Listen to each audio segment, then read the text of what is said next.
Bismillahirrahmanirrahim. Assalamualaikum warahmatullahi wabarakatuh. Rekan-rekan media yang saya hormati, alhamdulillah dalam kesempatan ini saya sehat walafiat. Tadi selama kurang lebih 7 jam ya, dari jam 10-an sebagai warga negara yang sangat taat pada aturan hukum, datang karena dimintai keterangan-keterangan dalam kapasitas sebagai Ketua Komite Penanggulangan COVID juga Gubernur Jawa Barat perihal kejadian keramaian kerumunan di Megamendung. Yang pertama saya sampaikan, secara moral saya sangat meyakini dan inilah sikap bahwa semua urusan, semua dinamika yang ada di Jawa Barat secara moral adalah tanggung jawab saya sebagai gubernur. Ya. Sehingga dalam kapasitas itu tentulah apa yang terjadi positif negatif, kelebihan kekurangan tentu menjadi tanggung jawab saya. Kedua, jika ada peristiwa-peristiwa di tanah Jawa Barat yang kurang berkenan, masih belum maksimal, saya tentunya mengucapkan minta maaf, ya, permohonan maaf atas kekurangan dan tentunya akan terus kita sempurnakan. 10 bulan mengurusi COVID terjadi dinamika naik turun ya dalam proses-prosesnya, sehingga yang baik akan kita teruskan, yang kurang-kurangnya tentunya kita akan perbaiki.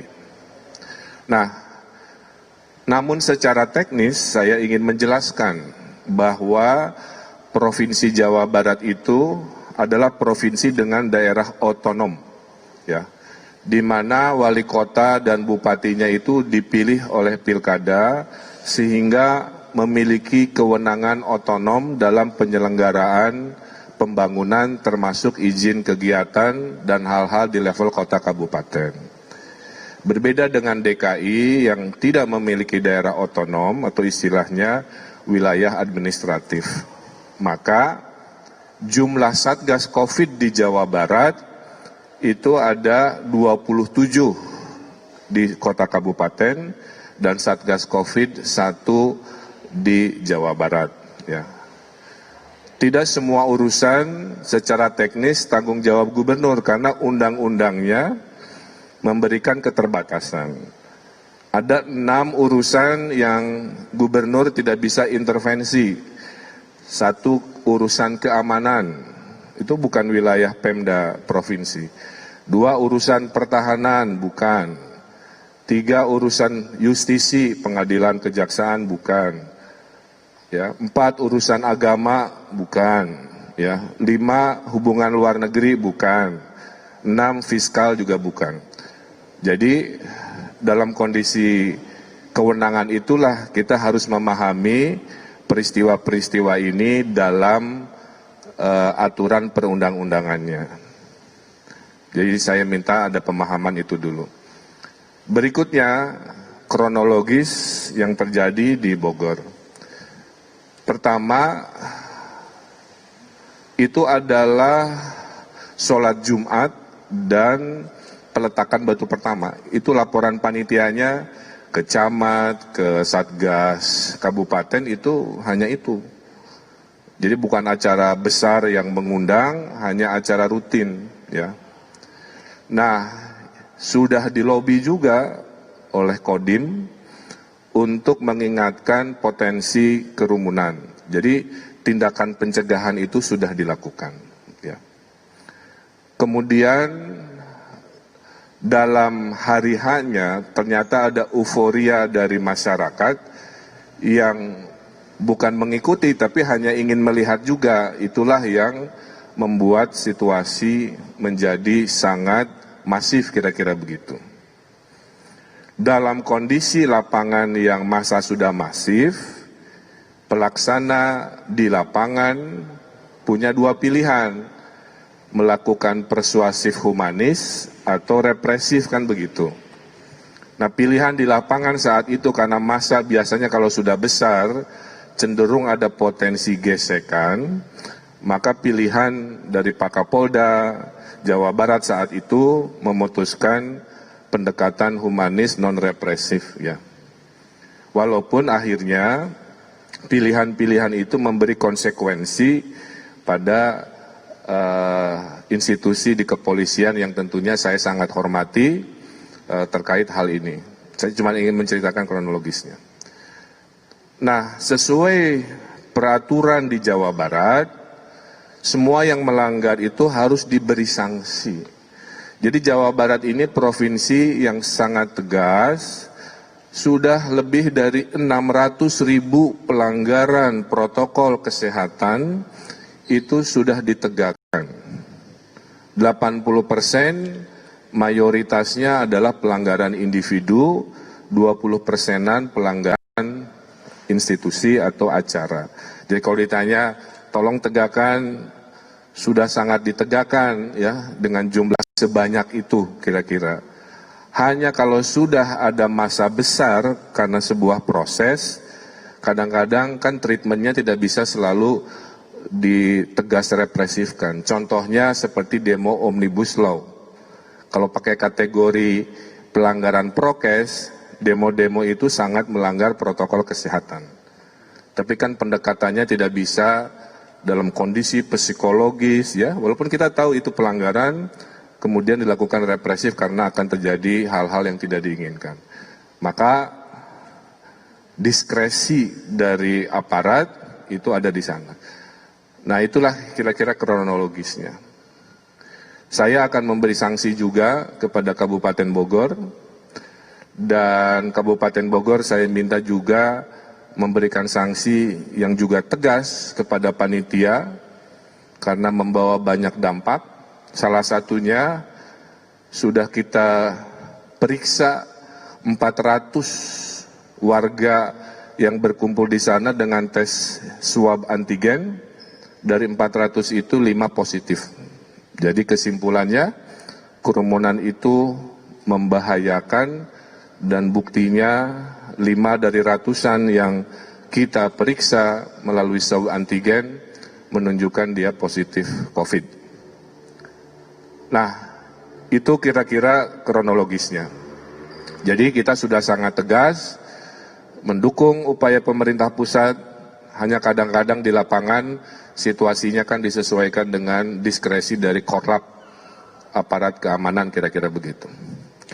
Berikutnya terkait Pak, katanya nanti disanksi oleh Mendagri, mungkin ada pertanyaan ya. Saya kira urusan di Republik ini kita serahkan pada aturan perundang-undangan ya. Karena pada dasarnya semua jabatan ini ada resikonya, tapi harus berasaskan adil. Karena biasanya pemberhentian kepala daerah itu kalau dia melakukan perbuatan pribadi tercela gitu kan. Tapi kalau dinamikanya datang dari pihak masyarakat, ya masa logika itu diperlakukan. Tapi kita setuju itu. Walaupun bagi saya secara pribadi, yang namanya jabatan itu kan hanya sementara ya, bukan segalanya. Saya diajari dalam syariatnya, Qulillahumma malikal mulki tuti mulka man tasya wa tanzi'ul mulka mimman tasya. Allah berikan kekuasaan kepada kami ya, dan Allah juga suatu hari cabut kekuasaan itu. Jadi saya kira kita ikuti saja prosedurnya. Nah, berikutnya penanganan COVID ini sudah sangat melelahkan ya. Dan solusinya sudah dekat, yang namanya vaksin. Mudah-mudahan saya sebagai relawan itu bisa disimpulkan di bulan depan. Kalau hasilnya baik, maka akan diproduksi sehingga akhir COVID ini sudah mulai kelihatan. Tapi keberhasilan COVID ini tidak akan terjadi kalau tidak ada partisipasi publik, itu poinnya. Ya. Harus ada ketaatan dari masyarakat, dari tokoh masyarakat, dari pemimpin masyarakat, karena pemimpin itu ada followernya, ya. Maka saya mengingatkan, kalau Indonesia mau selamat, taati perintah pemerintah, khususnya menangani protokol COVID. Ikuti arahan walaupun tidak mengenakan dari pemerintah. Kembali ke urusan syariat yang saya yakini, atiullah wa atiur rasul wa ulil amri minkum. Kalau mau selamat, taat pada Allah, Rasul, dan pemimpin di antaramu, kira-kira begitu. Karena kalau sudah tidak taat, terus mau gimana? Ya. Nah inilah harapan saya menghimbau, kita lagi sama-sama sulit, kita harus berikan hal yang positif. Nah terakhir dari saya, ya, bahwa saya menghimbau kepada masyarakat, kepada para pemimpin di level komunitas, ya, pemimpin partai, pemimpin wilayah, semuanya untuk menjaga lisan, menjaga tindakan selama COVID ini, ya.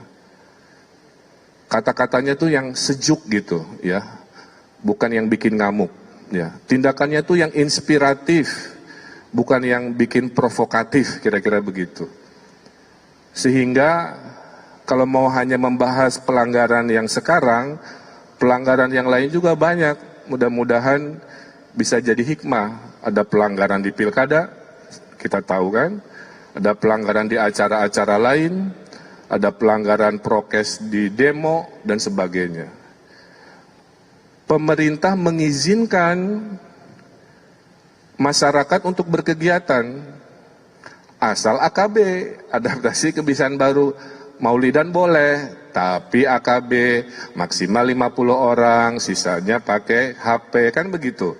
Pernikahan juga boleh, tapi maksimal 30 atau berapa orang kan, sisanya nyelamatin via. Nah, jadi itulah maksud kita. Boleh mengadakan kegiatan dan sebagainya, tapi jangan pakai pola yang lama, ya, seperti yang terjadi sekarang. Pola lama itu berkerumun, beribu-ribu orang, akibatnya kayak tadi, kena COVID-5 di Megamendung kan, 2 Kapolda tergeser oleh tindakan-tindakan tidak taat itu.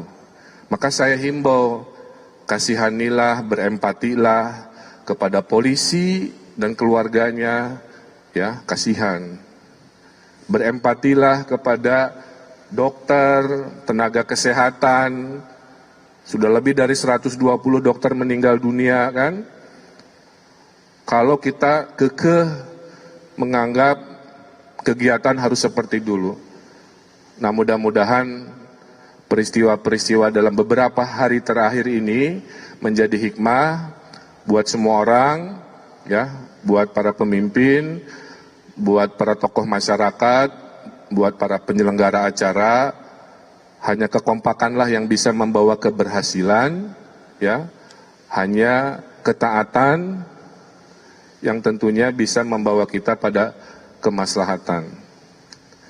Dalam syariatnya juga, kalau dalam satu kegiatan ada benturan, manfaat dan mudorot, syariat agama mengatakan dahulukan menjauhi kemudorotan. Ya, syariatnya itu darul mafasid aula min jalbil musolih.